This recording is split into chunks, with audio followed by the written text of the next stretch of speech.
First story. I've always been the kind of guy who keeps to himself. Not out of shyness or any deep-seated anxiety, but more because I enjoy my own space. Living in a small apartment in the city made it easy to avoid too much interaction with neighbors. People would come and go, nodding politely in the hallway but never really stopping to chat. And that's how I liked it. My life was pretty uneventful, up until last summer when everything changed. Let me introduce you to Sam. Sam lived right across the hall from me for about 2 years. He was one of those neighbors you barely notice. Mid-30s, average height, brown hair that was always kind of messy, and clothes that screamed I work from home and couldn't care less. The thing is, Sam never spoke to anyone. He'd give a quick nod or an awkward half smile if you crossed paths, but no actual conversation. Not once. Some people thought it was weird, but I figured he just valued his privacy. After all, I wasn't much for small talk either. One sweltering Saturday afternoon, I had plans to visit my parents, who lived a couple of hours outside the city. I was in the kitchen, half listening to a podcast while making a sandwich before heading out, when I suddenly felt this strange twinge in my chest. At first, I thought it was just indigestion. I had eaten fast food for lunch, so that wasn't too surprising. But within minutes, that twinge turned into sharp pain. My vision blurred, and I started feeling dizzy. I remember grabbing the edge of the counter to steady myself, but I couldn't. My legs gave out. The next few minutes were a blur. I don't know how long I lay there on the cold kitchen floor, gasping for breath, completely disoriented. All I knew was that I couldn't move. Panic set in. My mind was racing with all sorts of thoughts. Was this it? A heart attack? Am I going to die here alone? And then I heard it, a faint knock at the door. At first, I thought I imagined it, but then it came again. Stronger this time. I could barely move, let alone yell out. But the door opened anyway. In that moment, I realized I hadn't locked it after getting the mail earlier that day. What are the chances, right? I could see a figure standing in the doorway, and it took me a second to register that it was Sam. He didn't say anything. Not a word. But his eyes went wide when he saw me sprawled out on the floor. Without any hesitation, he rushed over, crouched down, and gently shook my shoulder. "Can you hear me?" he finally asked, his voice surprisingly calm. I could barely nod, but I think I managed some kind of acknowledgement. He pulled out his phone and dialed 911, explaining the situation with the same calm precision. My neighbors collapsed. "I think it's serious. I need an ambulance." While waiting for the paramedics, Sam stayed by my side, not saying much but making sure I stayed awake. He even placed a cold, damp towel on my forehead, which, at that moment, felt like the greatest relief in the world. I remember him muttering something about how lucky it was that he'd heard a noise coming from my apartment, probably when I collapsed, knocking something off the counter. The paramedics arrived in what felt like no time at all. They strapped me onto a gurney and rushed me to the hospital. Sam still didn't say much, but he told them about the timeline of what he'd seen, and his quick thinking definitely helped them take action fast. I was rushed into surgery for what turned out to be a major cardiac event. The doctors told me later that if I had been alone much longer, the outcome could have been very different. I stayed in the hospital for a few days, and when I got back, I was still processing what had happened. I kept replaying it in my head. Sam, who never spoke to anyone, had saved my life without hesitating. How had he known? Why had he come over in the first place? The next day, I worked up the nerve to knock on his door. When he answered, he gave me that same awkward half smile, as if nothing out of the ordinary had happened. "I just wanted to say thanks," I said, not really knowing how to start the conversation. "I don't know what I would have done if you hadn't." He shrugged. "You don't have to thank me. Just glad you're okay." And that was it. No long conversation. No deep emotional moment. Just a quiet nod from Sam before he closed the door. Over time, I tried to reach out more, offering to grab him a coffee when I was heading out or inviting him over for a beer. He never took me up on it, but there was this unspoken understanding between us after that. I think I appreciated that even more than if we had become best friends. He was still Sam, the quiet neighbor across the hall, but now, every time we passed each other, there was this sense of connection. It's funny how life works. You can live next to someone for years and never really know them, and then, in an instant, they become one of the most important people in your life. Sam may never know how much what he did meant to me, and I'm not sure he cares about being thanked. But every time I see him now, I'm reminded that sometimes, the people who speak the least end up saying the most when it really matters. Second story. So, here's something I never thought I'd say. I went on a road trip with my ex-girlfriend last month. And not just any ex, the one who tore my heart to pieces 2 years ago.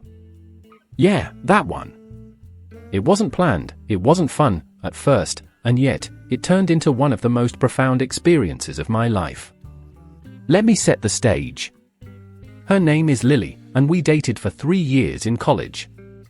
It was intense, as those first real adult relationships often are. We were that couple that everyone thought would last forever, and, honestly, so did I. But, right after graduation, things fell apart. We both wanted different things.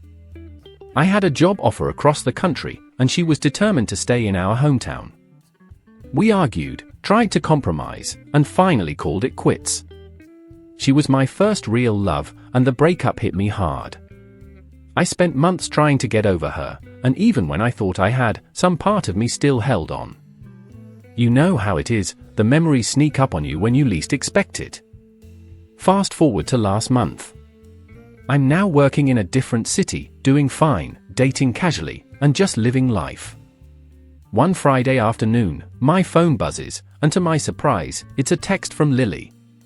We hadn't spoken in nearly a year, and the last time we did, it was awkward and brief. The text was simple: "Hey, hope you're doing well. This is random, but I need a huge favor." I stared at it for a good minute before responding with a cautious, "What's up?"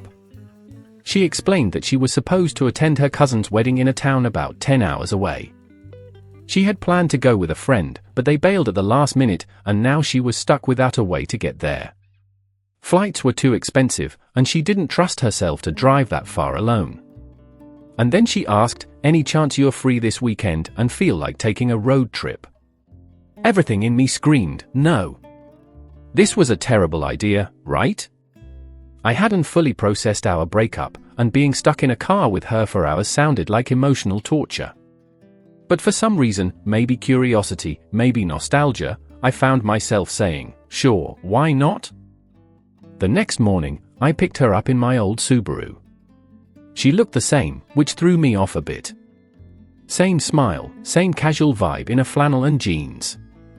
But there was this strange air of unfamiliarity too, like she was someone I used to know really well, but now only recognized from a distance. The first few hours were painfully awkward.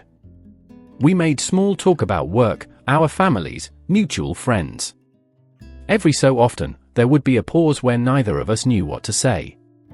I kept wondering if this was a mistake. Why had I agreed to this? But then, somewhere around the 4th hour, things shifted. It started with an old song that came on the radio. It was something we used to listen to all the time in college, and without thinking, we both started singing along, laughing at how we still remembered all the lyrics. That broke the tension. After that, the conversation flowed more easily. We reminisced about our time together, the good parts, the funny moments, the weird inside jokes we used to share. Eventually, the topic drifted to our breakup. I didn't want to go there, but it felt inevitable. She brought it up first, quietly saying, "You know, I always felt bad about how things ended between us." I didn't know how to respond, so I just nodded, keeping my eyes on the road.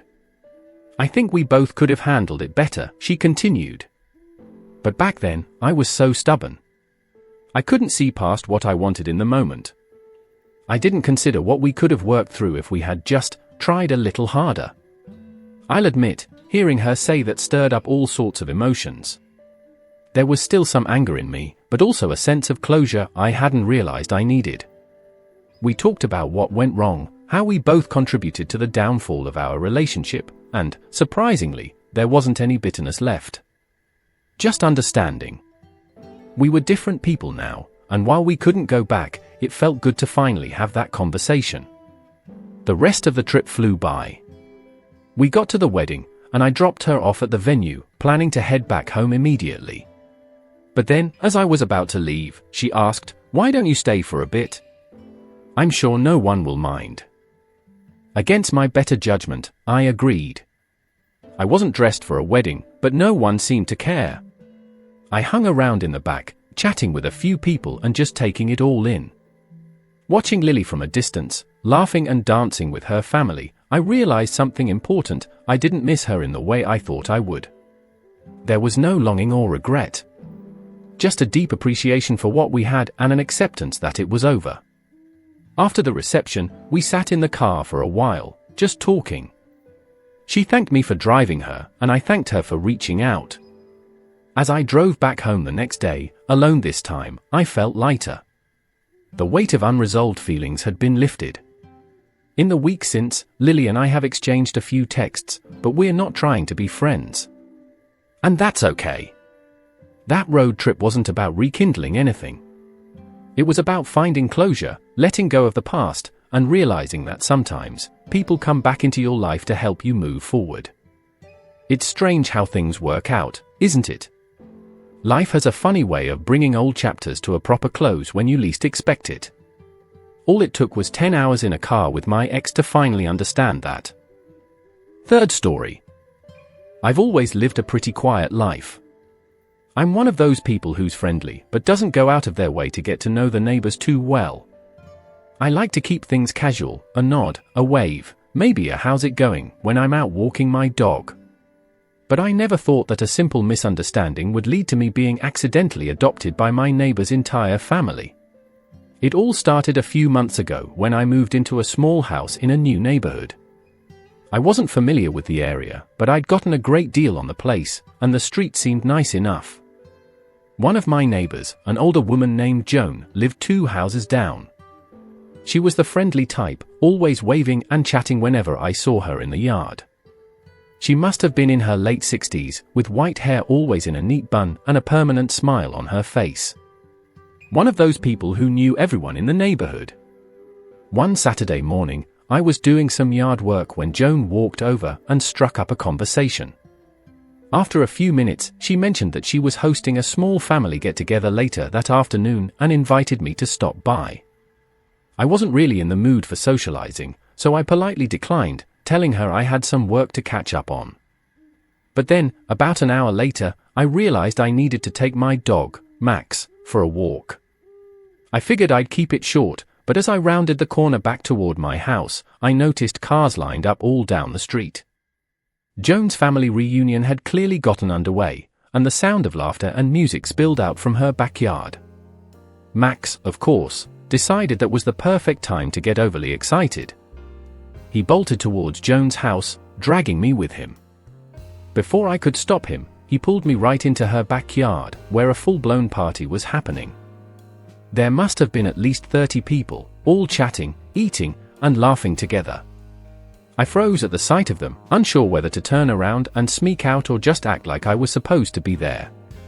Before I could decide, Joan spotted me and came rushing over.